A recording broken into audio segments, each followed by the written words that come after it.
Hi, Eat Clean and Get Fit in the ഇന്നത്തെ വ്ലോഗിലോട്ട് സ്വാഗതം. ഇന്നത്തെ വെനസ്ഡേ ഹെൽത്തി റെസിപ്പി എന്ന് പറയുന്നത് പനീർ ടിക്കയാണ്.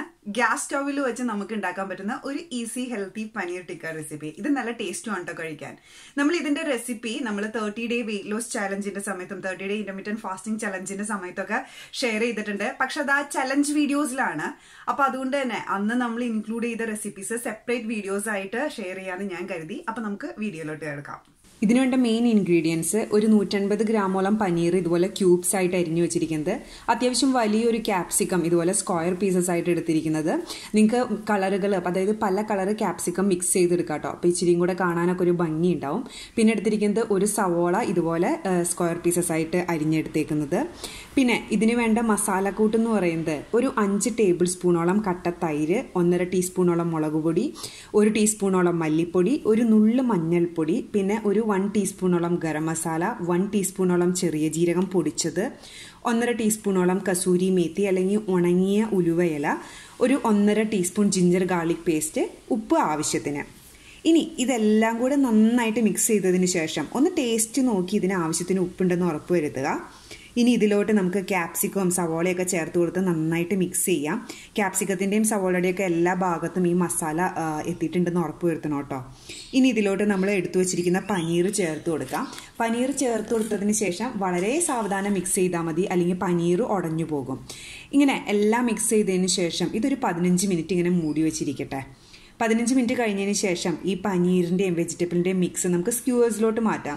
ഇതുപോലെ ഒരു സ്ക്യൂവർ എടുത്തിട്ട് ആദ്യം ഒരു ക്യാപ്സിക്കം, പിന്നെ ഒരു സവാളയുടെ കഷ്ണം, അതിനുശേഷം പിന്നെ ഒരു പനീർ, വീണ്ടും വെജിറ്റബിൾസ്, അത് കഴിഞ്ഞ് പനീർ, അങ്ങനെ മാറി മാറി വയ്ക്കാം. ഇതിപ്പോൾ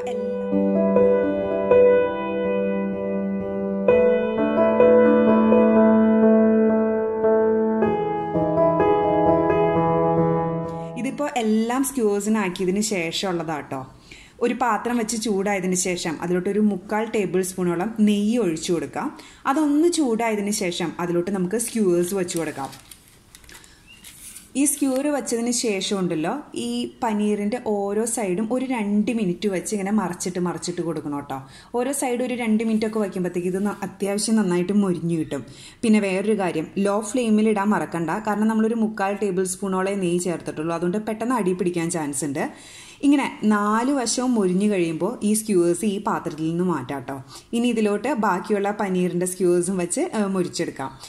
ഇനി രണ്ടാമത്തെ ട്രിപ്പ് വയ്ക്കുമ്പോൾ ഇനി ഇതിലോട്ട് വീണ്ടും എണ്ണ ചേർക്കേണ്ട ആവശ്യമില്ല കേട്ടോ. ആകെ മൊത്തം 3/4 ടേബിൾ സ്പൂൺ നെയ്യ് മതിയാവും. ഇനി ഇതിപ്പോൾ എല്ലാം ഞാൻ ഇതുപോലെ പനീർ സ്ക്യൂവേഴ്സ് നമ്മുടെ ഗ്യാസ് സ്റ്റൗവിൽ വെച്ച് കുക്ക് ചെയ്തതിന് ശേഷമുള്ളതാണ് കേട്ടോ. ഇതിപ്പോൾ ഏകദേശം ഒരു 2 സെർവിങ്ങിനുള്ളതുണ്ട്. അതായത് 180 ഗ്രാം പനീർ വെച്ച് ഏകദേശം 2 സെർവിങ്ങിനുള്ളതുണ്ട്. എത്ര ഈസിയാണെന്ന് നോക്കിയേ. ഇത് കഴിക്കാനും നല്ല ടേസ്റ്റാണ്. നിങ്ങളുടെ ഹെൽത്തി ഡയറ്റിൽ എന്താ പനീർ ബുർജിയും അതൊക്കെ കഴിച്ച് ബോറടിച്ച് തുടങ്ങിയെന്നുണ്ടെങ്കിൽ നിങ്ങൾക്ക് തീർച്ചയായിട്ടും ഈ റെസിപ്പി ട്രൈ ചെയ്യാം.